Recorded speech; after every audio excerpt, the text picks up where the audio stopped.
ନମସ୍କାର ଜୟ ଜଗନ୍ନାଥ ଦର୍ଶକ ବନ୍ଧୁ ଶୁଭ ସକାଳ। ଆଜି ମୁଁ ଆପଣଙ୍କ ପାଇଁ ଓଡ଼ିଶା ତଥା ଦେଶ ବିଦେଶର 25ଟି ବଛା ବଛା ଗୁରୁତ୍ୱପୂର୍ଣ୍ଣ ଖବର ନେଇକରି ଆସିଛି, ଯେଉଁ ଖବର ଗୁଡ଼ିକ ଆପଣମାନେ ଜାଣିବା ନିହାତି ଜରୁରୀ।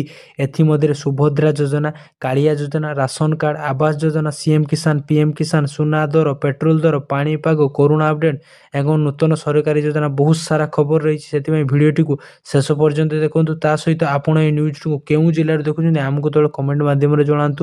ତା ସହିତ ଆମ ଚ୍ୟାନେଲଟିକୁ ନୂଆ କରି ଆସିଥିଲେ ଏବେ ହିଁ ଚ୍ୟାନେଲଟିକୁ ଲାଇକ୍ କରି ସବସ୍କ୍ରାଇବ୍ କରିଦିଅନ୍ତୁ ଏବଂ ନୋଟିଫିକେସନଟିକୁ ଅଲ୍ କରି ରଖନ୍ତୁ ଏଇଭଳି ଗୁରୁତ୍ୱପୂର୍ଣ୍ଣ ଖବର ଗୁଡ଼ିକୁ ଜାଣିବା ପାଇଁ।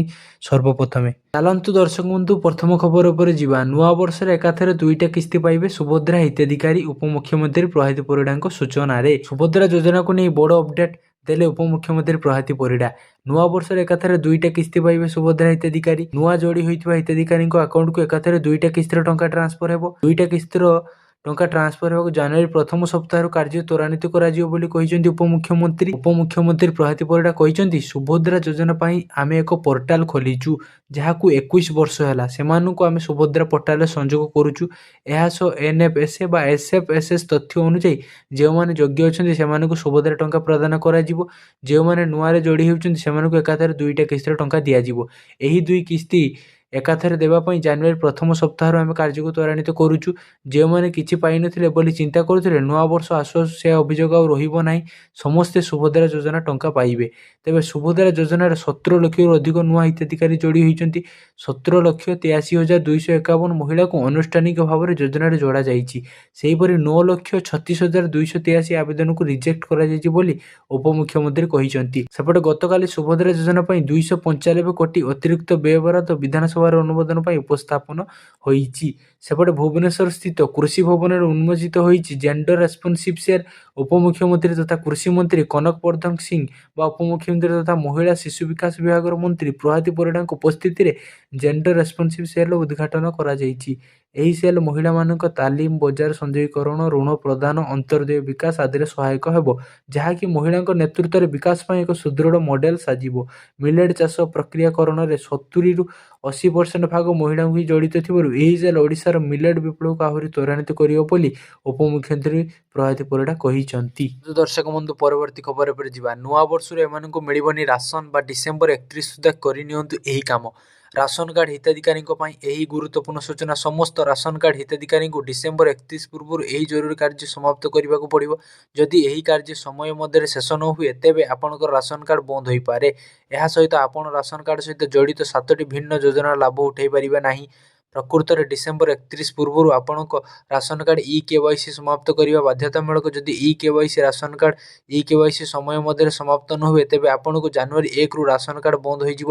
ଇ-କେୱାଇସି ପାଇଁ ଆପଣଙ୍କୁ କାର୍ଯ୍ୟାଳୟ ଯିବାକୁ ପଡ଼ିବ ନାହିଁ। ଆପଣ କେବଳ ମୋବାଇଲରେ ଫୋନ୍ ବ୍ୟବହାର କରି ଏହା କରିପାରିବେ। ଘରୁ ଆପଣଙ୍କୁ ରାସନ କାର୍ଡ ଇ-କେୱାଇସି କରିପାରିବେ। ଯଦି ଆପଣ ମଧ୍ୟ ରାସନ କାର୍ଡରେ ଇ-କେୱାଇସି କରିବାକୁ ଚାହୁଁଛନ୍ତି, ତେବେ ନିମ୍ନରେ ଦିଆଯାଇଥିବା ଷ୍ଟେପ୍ ଅନୁସରଣ କରନ୍ତୁ। ଷ୍ଟେପ୍ 1 ଯିବା। ପ୍ରଥମେ ମାଇ କେୱାଇସି ଆଧାର ଫେସ୍ ଆପ୍ ଡାଉନଲୋଡ୍ କରନ୍ତୁ। ଷ୍ଟେପ୍ 2 ଏହାପରେ ଆପଣ ଆପ୍ ଖୋଲନ୍ତୁ, ଆପଣଙ୍କର ସ୍ଥାନ ପ୍ରବେଶ କରନ୍ତୁ। ଷ୍ଟେପ୍ 3 ତାପରେ ଆପଣଙ୍କୁ ଆପଣଙ୍କର ଆଧାର ନମ୍ବର ବା କ୍ୟାପ୍ଚା ଏବଂ ପ୍ରାପ୍ତ ଓଟିପି ପ୍ରବେଶ କରିବାକୁ ପଡ଼ିବ। ଷ୍ଟେପ୍ 4 ସମସ୍ତ ସୂଚନା ସ୍କ୍ରିନରେ ପ୍ରଦର୍ଶିତ ହେବ। ଏହାପରେ ଫେସ୍ ଇ-କେୱାଇସି ବିକଳ୍ପ ଚୟନ କରନ୍ତୁ। ଷ୍ଟେପ୍ 5 ଏହାପରେ କ୍ୟାମେରା ଚାଲୁ ହେବ। ଫଟୋ କ୍ଲିକ୍ କରନ୍ତୁ ଏବଂ ଏହାକୁ ଦଖଲ କରନ୍ତୁ। ଷ୍ଟେପ୍ 6 ଶେଷରେ ଆପଣଙ୍କର ଇ-କେୱାଇସି ସମାପ୍ତ ହେବ। ଯଦି ଆପଣ ପୂର୍ବରୁ ଇ-କେୱାଇସି ସମାପ୍ତ କରିଛନ୍ତି, ତେବେ ନିଶ୍ଚିତ କରିବା ପାଇଁ ଆପଣଙ୍କର ଇ-କେୱାଇସି ସ୍ଥିତି ଯାଞ୍ଚ କରନ୍ତୁ। ଆପଣଙ୍କର ଇ-କେୱାଇସି ସ୍ଥିତି କିପରି ଯାଞ୍ଚ କରିବେ ନା, ଷ୍ଟେପ୍ 1 ପ୍ରଥମ ଆପଣଙ୍କୁ ମାଇ କେୱାଇସି ଆପ୍ ଖୋଲିବାକୁ ପଡ଼ିବ। ଷ୍ଟେପ୍ 2 ତାପରେ ଆପଣଙ୍କର ସ୍ଥାନ ପ୍ରବେଶ କରନ୍ତୁ। ଷ୍ଟେପ୍ 3 ଆପଣଙ୍କର ଆଧାର ନମ୍ବର, କ୍ୟାପ୍ଚା ଏବଂ ଓଟିପି ପ୍ରବେଶ କରନ୍ତୁ। ଷ୍ଟେପ୍ 4 ଯଦି ଆପଣଙ୍କର କେୱାଇସି ସମାପ୍ତ ହୋଇଛି, ତେବେ ଆପଣଙ୍କର ସ୍ଥିତି ୱାଇ ଦେଖାଯିବ। ଆପଣ ଆପଣଙ୍କ ରାସନ କାର୍ଡର ଇ-କେୱାଇସି ଅଫଲାଇନ୍ ମଧ୍ୟରେ ପୂରଣ କରିପାରିବେ। ଯଦି ଆପଣଙ୍କର ମୋବାଇଲ କାମ କରୁନାହିଁ, ତେବେ ଚିନ୍ତା କରନ୍ତୁ ନାହିଁ, ଆପଣ ନିକଟସ୍ଥ ରାସନ ଦୋକାନ ଆପଣ ଇ-କେୱାଇସି ପୂରଣ କରିପାରିବେ। ଦର୍ଶକ ବନ୍ଧୁ ପରବର୍ତ୍ତୀ ଖବର ଉପରେ ଯିବା। ଶୀତ ଦିନରେ ଦାଉ ସାଜୁଛି କୁହୁଡ଼ି, ଦୁର୍ଘଟଣାରେ ଯାଉଛି ନିରୀହ ଜୀବନ। ରାଜ୍ୟରେ ଶୀତ ଲହରୀ ଜାରି ରହିଛି। ପ୍ରବଳ ଥଣ୍ଡା ବା ଆଉ କୁହୁଡ଼ି ଯୋଗୁଁ ସନ୍ଧ୍ୟା ପରେ ଅଧିକାଂଶ ଲୋକ ଘରୁ ବାହାରିବାକୁ ପସନ୍ଦ କରୁନାହାନ୍ତି। କୋରାପୁଟରେ 15 ବର୍ଷର ରେକର୍ଡ ଭାଙ୍ଗିଛି ଶୀତ। ଏହାରି ଭିତରେ ଆଗାମୀ 3 ଦିନ ଘନ କୁହୁଡ଼ି ନେଇ ପାଣିପାଗ ବିଭାଗ ପକ୍ଷରୁ ସତର୍କ ସୂଚନା ଜାରି କରାଯାଇଛି। କୁହୁଡ଼ି ଏସବୁ ଦୁର୍ଘଟଣାର ପ୍ରମୁଖ କାରଣ ବୋଲି କୁହାଯାଉଥିବା ବେଳେ ଘନ କୁହୁଡ଼ି ନେଇ ସତର୍କତା ଜାରି କରିଛି ପାଣିପାଗ ବିଭାଗ। ଆଗାମୀ 3 ଦିନ ପର୍ଯ୍ୟନ୍ତ କିଛି ଅଞ୍ଚଳରେ ୟେଲୋ ୱାର୍ଣ୍ଣିଂ ଜାରି ହୋଇଛି। ଆଜି ସକାଳ 8:30 ପର୍ଯ୍ୟନ୍ତ ନୟାଗଡ଼, କନ୍ଧମାଳ, କୋରାପୁଟ, କଳାହାଣ୍ଡି ଜିଲ୍ଲାରେ ଘନ କୁହୁଡ଼ି ଦେଖାଯିବ। ଦୃଶ୍ୟମାନ ଦୂରତା 50 ମିଟରରୁ କମ୍ ରହିବ।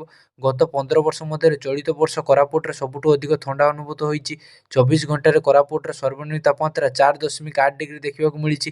ସପ୍ତାହ ପର୍ଯ୍ୟନ୍ତ ପ୍ରବଳ ଜାଡ଼ ନେଇ ପୂର୍ବାନୁମାନ କରିଛି ଆଞ୍ଚଳିକ ପାଣିପାଗ କେନ୍ଦ୍ର। କୁହୁଡ଼ି ଯୋଗୁଁ ଦୁର୍ଘଟଣା ବଢ଼ୁଥିବାରୁ ଆରଟିଓ ମାନଙ୍କ ପକ୍ଷରୁ ସଚେତନ କରାଯାଉଛି। ଧୀରେ ଧୀରେ ଗାଡ଼ି ଚଳାଉଥିବା ସହ ସ୍ପଷ୍ଟ ଦୃଶ୍ୟମାନ ହେଉନଥିଲେ ଗାଡ଼ି ନ ଚଳାଇବାକୁ ପରାମର୍ଶ ଦିଆଯାଇଛି। ଦର୍ଶକ ବନ୍ଧୁ, ପରବର୍ତ୍ତୀ ଖବର ଉପରେ ଯିବା।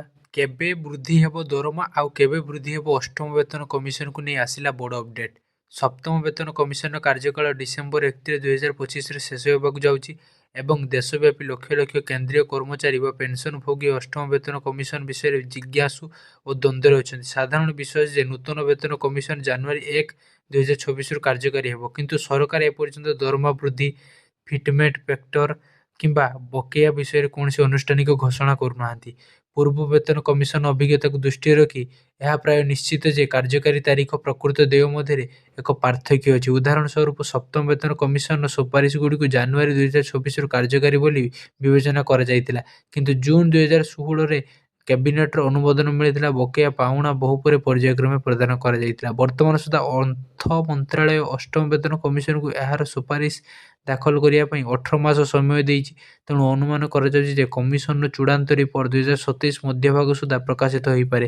ଏହାର ଅର୍ଥ ହେଉଛି ଯଦିଓ ନୂତନ ବେତନ କମିଶନ 1 ଜାନୁଆରୀ 2026ରୁ କାର୍ଯ୍ୟକାରୀ ହେଉଛି ବୋଲି ବିବେଚନା କରାଯାଉଛି, ତଥାପି କର୍ମଚାରୀଙ୍କ ଆକାଉଣ୍ଟରେ ବର୍ଦ୍ଧିତ ଦରମା ବକେୟା ପହଞ୍ଚିବାରେ ବିଳମ୍ବ ହୋଇପାରେ। ଚଳନ୍ତୁ ଦର୍ଶକ ବନ୍ଧୁ, ପରବର୍ତ୍ତୀ ଖବର ଉପରେ ଯିବା। ପିଏମ କିଷାନ 22ତମ କିସ୍ତି ପୂର୍ବରୁ ବଡ଼ ଖବର। ଏଣିକି ଚାଷୀଙ୍କ ଖାତାକୁ 6,000 ନୁହେଁ, ଆସିବ 12,000 ଟଙ୍କା। ଜାଣନ୍ତୁ, ପ୍ରଧାନମନ୍ତ୍ରୀ କିଷାନ ଯୋଜନା ସହିତ ଜଡ଼ିତ ଲକ୍ଷ ଲକ୍ଷ ଚାଷୀଙ୍କ ମନରେ ବର୍ତ୍ତମାନ ଅନେକ ପ୍ରଶ୍ନ।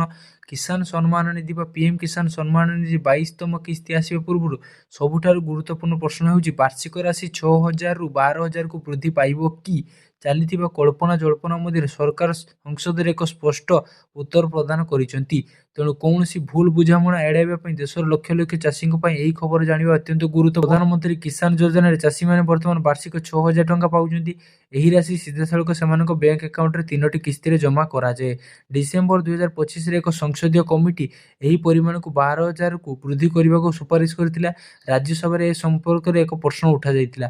କୃଷି ଓ କୃଷକ କଲ୍ୟାଣ ରାଷ୍ଟ୍ରମନ୍ତ୍ରୀ ରାମନାଥ ଠାକୁର ସ୍ପଷ୍ଟ ଭାବରେ କହିଥିଲେ ଯେ ସରକାରଙ୍କ ପାଖରେ ବର୍ତ୍ତମାନ ଏହି ପରିମାଣ ବୃଦ୍ଧି କରିବାର କୌଣସି ପ୍ରସ୍ତାବ ନାହିଁ। ଏହାର ଅର୍ଥ ହେଉଛି ବାର୍ଷିକ ପ୍ରଧାନମନ୍ତ୍ରୀ କିଷାନ ପରିମାଣ 6,000 ହିଁ ରହିବ। ଚାଷୀମାନଙ୍କ ପାଇଁ ଆଉ ଏକ ପ୍ରମୁଖ ପ୍ରଶ୍ନ ହେଉଛି କିଷାନ ପରିଚୟ ପତ୍ର। ସରକାର କହିଛନ୍ତି ଯେ ପ୍ରଧାନମନ୍ତ୍ରୀ କିଷାନ ଯୋଜନା ଅଧୀନରେ ସମସ୍ତଙ୍କ ପାଇଁ କିଷାନ ପରିଚୟ ପତ୍ର ବାଧ୍ୟତାମୂଳକ ନୁହେଁ। ଯେଉଁ 14ଟି ରାଜ୍ୟରେ ଚାଷୀ ପଞ୍ଜୀକରଣ ଆରମ୍ଭ ହୋଇସାରିଛି, ସେଠାରେ ନୂତନ ପଞ୍ଜୀକରଣ ପାଇଁ କିଷାନ ପରିଚୟ ପତ୍ର ଆବଶ୍ୟକ, କିନ୍ତୁ ଯେଉଁ ରାଜ୍ୟରେ ଏହି ପ୍ରକ୍ରିୟା ଏପର୍ଯ୍ୟନ୍ତ ଆରମ୍ଭ ହୋଇନାହିଁ, ସେଠାରେ ଚାଷୀମାନେ କିଷାନ ପରିଚୟ ପତ୍ର ବିନା ଯୋଜନାରେ ପଞ୍ଜୀକରଣ କରିପାରିବେ। ଏହାର ଅର୍ଥ ହେଉଛି ଯେଉଁ ପୂର୍ବରୁ ଥିବା ହିତାଧିକାରୀମାନଙ୍କୁ ଚିନ୍ତା କରିବାର ଆବଶ୍ୟକତା ନାହିଁ। ପ୍ରଧାନମନ୍ତ୍ରୀ କିଷାନ ଯୋଜନା ଫେବୃଆରୀ 2019ରେ ଆରମ୍ଭ କରାଯାଇଥିଲା। ଏହାର ଉଦ୍ଦେଶ୍ୟ ହେଉଛି ଚାଷୀମାନଙ୍କୁ ଆର୍ଥିକ ସହାୟତା ପ୍ରଦାନ କରିବା। ଯେଉଁ ଚାଷୀମାନେ କୃଷିର ଜମିର ମାଲିକ, ସେମାନେ ଏହି ଯୋଜନା ପାଇଁ ଯୋଗ୍ୟ, ତେବେ ଅଧିକ ଆୟ ଥିବା କିଛି ବ୍ୟକ୍ତିଙ୍କୁ ଏହି ଯୋଜନାରୁ ବାଦ୍ ଦିଆଯାଇଛି। ପ୍ରଧାନମନ୍ତ୍ରୀ କିଷାନ ଯୋଜନା ଅଧୀନରେ ଡିବିଟି ମାଧ୍ୟମରେ ଚାଷୀଙ୍କ ଆଧାର ସମ୍ପୃକ୍ତ ବ୍ୟାଙ୍କ ଆକାଉଣ୍ଟକୁ ସିଧାସଳଖ ପାଣ୍ଠି ପଠାଯାଇଥାଏ।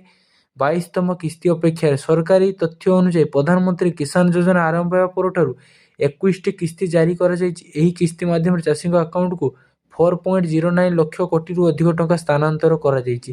ଚାଷୀମାନେ ଏବେ 22ତମ କିସ୍ତି ପାଇଁ ଅପେକ୍ଷା କରିଛନ୍ତି, ତେଣୁ ଏହା ସହିତ ଜଡ଼ିତ ନିୟମ ଓ ଅପଡେଟ୍ ଜାଣିବା ଗୁରୁତ୍ୱପୂର୍ଣ୍ଣ। ଯଦି ଆପଣ ବର୍ତ୍ତମାନ ପ୍ରଧାନମନ୍ତ୍ରୀ କିଷାନ ଯୋଜନାର ଲାଭ ଉଠାଉଛନ୍ତି, ତେବେ ବାର୍ଷିକ ପରିମାଣ ବୃଦ୍ଧି ହେବାର କୌଣସି ଖବର ବର୍ତ୍ତମାନ ନାହିଁ। ନୂତନ ଭାବରେ ପଞ୍ଜୀକୃତ ଚାଷୀମାନେ ସେମାନଙ୍କ ରାଜ୍ୟର ନିୟମ ଯାଞ୍ଚ କରିବା ଉଚିତ। ଏବେ ଏକ କୃଷକ ପରିଚୟ ପତ୍ର ଆବଶ୍ୟକ ହିଁ ତାହା ଦେଖିବା ବିଶେଷ ଗୁରୁତ୍ୱପୂର୍ଣ୍ଣ। ଦର୍ଶକ ବନ୍ଧୁ, ପରବର୍ତ୍ତୀ ଖବର ଉପରେ ଯିବା। Free bus service for school children. School ପିଲାଙ୍କୁ ମାଗଣା ବସ୍ ସେବା, ସରକାରଙ୍କ ପକ୍ଷରୁ ବିଜ୍ଞପ୍ତି ପ୍ରକାଶ। ରାଜ୍ୟରେ ସ୍କୁଲ ପିଲାଙ୍କ ପାଇଁ ଆରମ୍ଭ ହେବ ମାଗଣା ବସ୍ ସେବା। ମୁଖ୍ୟମନ୍ତ୍ରୀ ବସ୍ ସେବା ଯୋଜନାରେ ପିଲାଙ୍କୁ ମାଗଣା ବସ୍ ସେବା ମିଳିବ। ଦୂରତା କାରଣରୁ ଡ୍ରପ୍ ଆଉଟ୍ ହ୍ରାସ କରିବାକୁ ଏଭଳି ପଦକ୍ଷେପ ନିଆଯାଉଛି। ବିଦ୍ୟାଳୟ ଗଣଶିକ୍ଷା ବିଭାଗ ତରଫରୁ ଏଥିପାଇଁ ପରିବହନ ବିଭାଗକୁ ପ୍ରସ୍ତାବ ଦିଆଯାଇଥିଲା। ରାଜ୍ୟ ସରକାର ଏହାକୁ ଅନୁମୋଦନ ଦେଇଥିବା ବେଳେ ପରିବହନ ବିଭାଗ ପକ୍ଷରୁ 2 ଦିନ ତଳେ ଏକ ସମ୍ପର୍କିତ ନିର୍ଦ୍ଦେଶନାମା ପ୍ରକାଶ ପାଇଛି। ବିଦ୍ୟାଳୟ ଗଣଶିକ୍ଷା ବିଭାଗ ପକ୍ଷରୁ ଆଜି ଏ ସମ୍ପର୍କିତ ପତ୍ର ଜାରି ହୋଇଛି। ପରିବହନ ବିଭାଗ ପକ୍ଷରୁ କୁହାଯାଇଛି ଯେ ମୁଖ୍ୟମନ୍ତ୍ରୀଙ୍କ ଅଧ୍ୟକ୍ଷତାରେ ଗତ ଅଗଷ୍ଟ ମାସରେ ଏକ ଉଚ୍ଚସ୍ତରୀୟ ବୈଠକ ବସିଥିଲା। ସ୍କୁଲକୁ ଯିବା ଆସିବା ପାଇଁ ସହଜରେ ଗମନାଗମନ ସୁବିଧା କରିବା ଓ ଡ୍ରପ୍ ଆଉଟ୍ ହ୍ରାସ ପାଇଁ ଏକ ପଦକ୍ଷେପ ଗ୍ରହଣ କରାଯାଇଛି। ଦର୍ଶକ ବନ୍ଧୁ, ପରବର୍ତ୍ତୀ ଖବର ଉପରେ ଯିବା। ଗ୍ରାହକଙ୍କ ପାଇଁ ଖୁସି ଖବର, କମିଲା ସୁନା ଦର, ଏବେ ହିଁ କିଣନ୍ତୁ ମନ ଇଚ୍ଛା ଅଳଙ୍କାର। ଆଜି ଭାରତୀୟ ବଜାରରେ 24 କ୍ୟାରେଟ୍ ସୁନା 1,33,860 ଟଙ୍କା ରହିଛି। ସେହିପରି 22 କ୍ୟାରେଟ୍ ସୁନା ଦର 1,22,700 ଟଙ୍କା ଛୁଇଁଛି।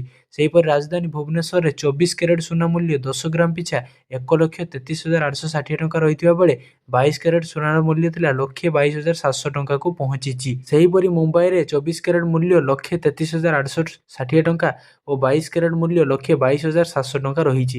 ନୂଆଦିଲ୍ଲୀରେ 22 କ୍ୟାରେଟ୍ 1,34,010 ଟଙ୍କା ଓ 22 କ୍ୟାରେଟ୍ 1,22,850 ଟଙ୍କା ରହିଛି। ଦକ୍ଷିଣ ଭାରତର ପ୍ରମୁଖ ସହର ଚେନ୍ନାଇରେ 24 କ୍ୟାରେଟ୍ ମୂଲ୍ୟ ହେଉଛି 1,34,730 ଟଙ୍କା ଥିଲାବେଳେ 22 କ୍ୟାରେଟ୍ 1,23,500 ଟଙ୍କା ରହିଛି। ପୂର୍ବ ଭାରତର ପ୍ରମୁଖ ସହର କୋଲକାତାରେ ଯଥାକ୍ରମେ 1,33,860 ଓ 1,22,700 ଟଙ୍କା ରହିଛି। ଅନ୍ୟପଟେ ରୂପା ମୂଲ୍ୟ କିଲୋ ପିଛା 1,69,100 ଟଙ୍କା ହୋଇଛି। ଯଦି ଆପଣ ସୁନାର ଶୁଦ୍ଧତା ଯାଞ୍ଚ କରିବାକୁ ଚାହୁଁଛନ୍ତି ତେବେ ଆପଣ BIS କେୟାର ଆପ୍ରେ ଯାଞ୍ଚ କରିପାରିବେ। ସୁନାର ଲାଇସେନ୍ସ ନମ୍ବର, ହଲମାର୍କ କିମ୍ବା ପଞ୍ଜୀକରଣ ସଂଖ୍ୟା ଭୁଲ ଥିଲେ ଆପଣ ସିଧାସଳଖ ସରକାରଙ୍କ ନିକଟରେ ଅଭିଯୋଗ କରିପାରିବେ। ଅଭିଯୋଗ କରିବା ପରେ ଏହି ପ୍ରସଙ୍ଗରେ କ'ଣ ପଦକ୍ଷେପ ନିଆଯାଇଛି ସେ ସମ୍ବନ୍ଧରେ ସୂଚନା ପାଇପାରିବେ। ଦର୍ଶକ ବନ୍ଧୁ, ପରବର୍ତ୍ତୀ ଖବର ଉପରେ ଯିବା। ପାରମ୍ପରିକ କଳାକାରଙ୍କ ପାଇଁ ଖୁସି ଖବର। 3,000 ହେଲା 40ରୁ 80 ବର୍ଷ କଳାକାରଙ୍କ ଭତ୍ତା। ରାଜ୍ୟରେ ପାରମ୍ପରିକ କଳାକାରଙ୍କ ପାଇଁ ଖୁସି ଖବର। ମୁଖ୍ୟମନ୍ତ୍ରୀ କଳାକାର ସହାୟତା ଯୋଜନାରେ ମାସିକ ଭତ୍ତା ବୃଦ୍ଧି କରିଛନ୍ତି ରାଜ୍ୟ ସରକାର। କେନ୍ଦୁଝର ପାର୍କଲେନ୍‌ଠାରେ ଆୟୋଜିତ 78ତମ ରାଜ୍ୟସ୍ତରୀୟ ପାଲା ସମ୍ମିଳନୀରେ ମୁଖ୍ୟମନ୍ତ୍ରୀ ଏହା ଘୋଷଣା କରିଛନ୍ତି। ନିଷ୍ପତ୍ତି ଅନୁଯାୟୀ 40ରୁ 80 ବର୍ଷ ବୟସ୍କ କଳାକାରମାନଙ୍କ ଭତ୍ତା ମାସକୁ 2,000 ଟଙ୍କାରୁ 3,000 ଟଙ୍କାକୁ ବୃଦ୍ଧି ପାଇଛି।